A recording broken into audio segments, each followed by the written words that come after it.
Bismillahirrahmanirrahim. Baik, kita lanjutkan pembahasan kita tentang masalah adat. Di video sebelumnya kita sudah sama-sama memahami bahwa adat yang sebenar-benar adat itu bagaimana gitu. Jadi suatu ketetapan atau hukum yang melekat kepada suatu objek. Nah, bagi kita orang Minang tentu harus ada ketetapan dan hukum yang melekat pada diri kita sebagai orang Minang untuk supaya kita bisa disebut orang Minang. Nanti karena kalau hukum dan ketetapan itu sudah kita tidak pakai lagi, maka kita bisa disebut bukan orang Minang lagi. Meskipun kita lahir di Minangkabau, meskipun orang tua kita orang Minangkabau, meskipun kita bergaul dengan orang Minangkabau, tetapi kalau hukum dan ketetapan yang ada di Minangkabau yang harusnya melekat kepada diri kita sebagai individu Minangkabau, kemudian tidak kita laksanakan, tidak kita pakai, kita disebut bukan orang Minangkabau itu.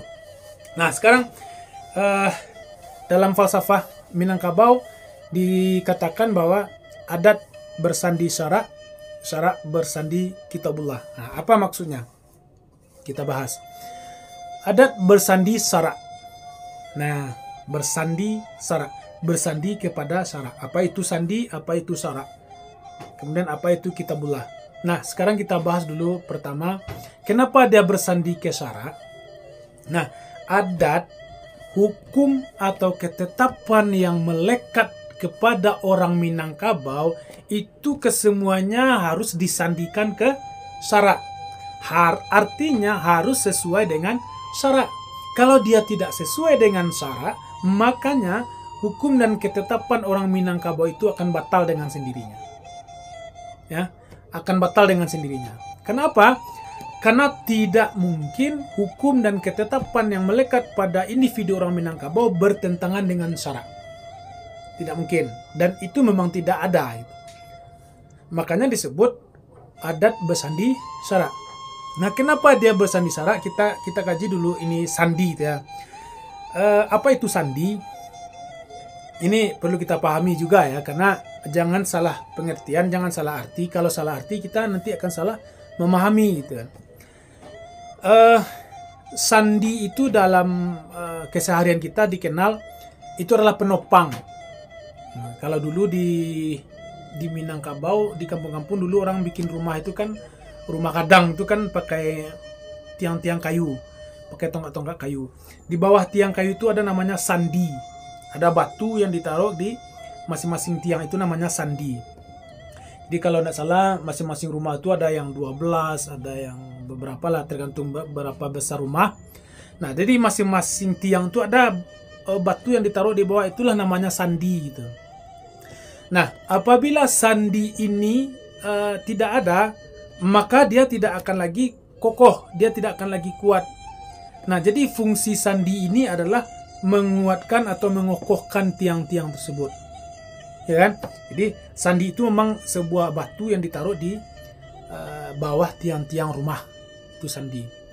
Nah, coba bayangkan bagaimana rumah tanpa sandi gitu. Nah, rumah tanpa sandi akan goyang, akan murah runtuh gitu, tidak kokoh. Nah, sekarang kan tidak sandi lagi orang pakai. Sekarang kan namanya pondasi. Itu memang dibikin dari tembok itu kan, dari batu dan segala macam. Tetapi dulu, di zaman dulu itu nggak ada semen, nggak ada yang lain. Itu orang tua kita bikin rumah itu pakai sandi. Nah, ini yang dikatakan sandi. Artinya sandi itu adalah dasar pijakan. Ya, seperti tadi saya katakan bahwa sekarang ini namanya pondasi. Jadi kalau pondasi tidak kuat, kalau pondasinya tidak kokoh, maka rumahnya juga tidak akan kokoh. Begitu juga dengan sandi. Kalau sandinya tidak kuat, maka rumahnya juga tidak akan kokoh. Artinya sandi itu adalah dasar pijakan. Ya, jadi sandi adalah dasar pijakan gitu. Nah, adat bersandi syara, apa maksudnya? Adat tadi atau hukum dan ketetapan orang Minang tadi itu memang berdasar kepada syara. Memang dasarnya kepada syara, tempat berpijaknya itu dari syara. Paham ya?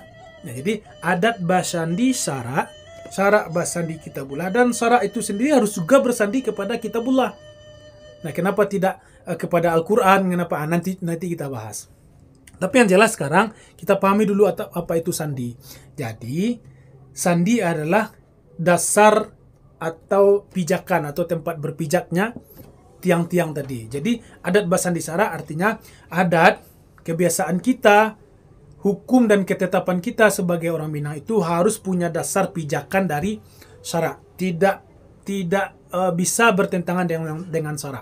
Kalau dia bertentangan dengan sara, maka gugurlah adat itu tadi. Tetapi percayalah bahwa disinilah letaknya luar biasanya dan istimewanya Minangkabau itu. Memang hukum dan ketetapan yang harus dimiliki oleh orang Minangkabau itu memang semuanya bersandikan ke sara. Percaya tidak percaya, nanti kita bahas satu-satu. Apa yang harus ada di diri orang Minang. Sebagai contoh lah kira-kira kan. Mungkin satu contoh saja sekarang kita katakan.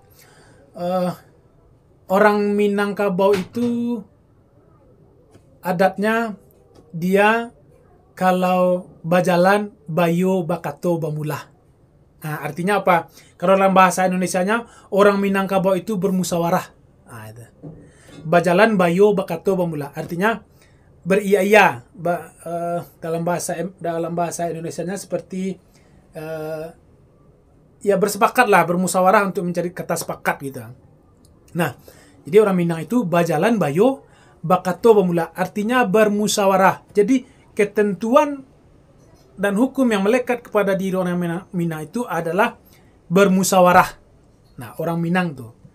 Kalau ada orang Minang yang apalagi dia seorang pemimpin, katakanlah dia mungkin seorang pemimpin di sebuah RT, mungkin pemimpin di sebuah desa, tetapi dia tidak mau bermusyawarah, maka dia tidak akan lagi dikatakan orang Minang.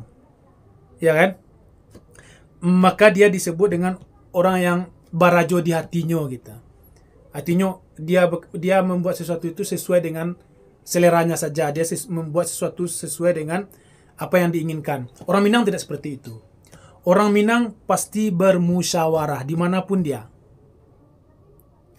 Bahkan orang Minang dalam kesendirian pun dia pasti bermusyawarah. Dengan siapa dia bermusyawarah? Orang Minang bermusyawarah dengan dirinya sendiri ketika dia sendiri. Ketika dia ingin melakukan sesuatu, pasti dia bermusyawarah dulu dengan dirinya. Ini kira-kira dilakukan baik enggak? Ini kira-kira dilakukan buruk enggak? Dia akan bermusyawarah. Apalagi orang Minang berhadapan dengan orang Minang lainnya. Apalagi dia adalah seorang pimpinan di sebuah kampung lah katakan. Jadi harus bermusyawarah, tidak boleh tidak. Nah, jadi orang Minang itu adatnya bermusyawarah. Dia bajalan bayo bakato bamula.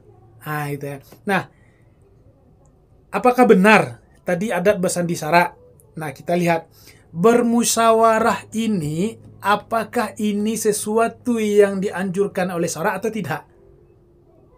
Apakah sesuatu yang cocok dengan sara atau tidak? Ya kan? Yang pastinya sebagai orang Islam, tentu kita akan mengkaji syaratnya syarat secara Islam gitu. Orang Islam pasti diajarkan, pasti disuruh sebelum membuat keputusan pasti disuruh bermusyawarah. Itu nah. Nah, itulah makanya Minangkabau itu adatnya bersandi syarat, syaratnya bersandi kitabullah. Orang Minangkabau kebiasaannya hukum atau ketetapan yang melekat di dirinya itu harus sesuai dengan syarat. Jadi, kalau dia tidak lagi mau bermusyawarah, tidak mau lagi berjalan bayu atau bamulah, berarti dia adalah orang yang barajo di hatinya. Artinya orang yang sewenang-wenang, orang yang semena-mena, orang yang berbuat tanpa bermusyawarah. Itu bukan orang Minang. Paham ya? Nah, itulah tentang sandi. Nah, bagaimana nanti dia bersandi ke sara? Apa itu sara? Kita bahas. Oke, baik. Mungkin itu saja pembahasan kali ini tentang apa itu sandi. Gitu ya. Jadi mungkin sekian saja. Terima kasih. Assalamualaikum warahmatullahi wabarakatuh.